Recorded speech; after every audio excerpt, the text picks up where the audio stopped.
Si Alexis ay may hindi malusog na pamumuhay tulad ng sobrang pagkain ng fast food, paninigarilyo at pagkonsumo ng sobrang asukal sa mga inumin. Kaya siya ay may diabetes type 2 na may mataas na blood sugar level sa 9.8. Iniwan niya ang diabetes na hindi ginagamot sa loob ng 2 taon. Ngayon, magre-reseta ako ng 4 na kahon ng Golden Inso bilang 1.5 buwang kurso ng paggamit.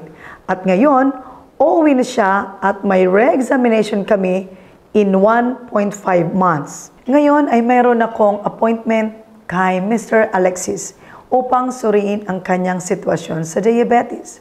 Ang antas ng kanyang asukal ngayon ay 6%. Isang ligtas na antas.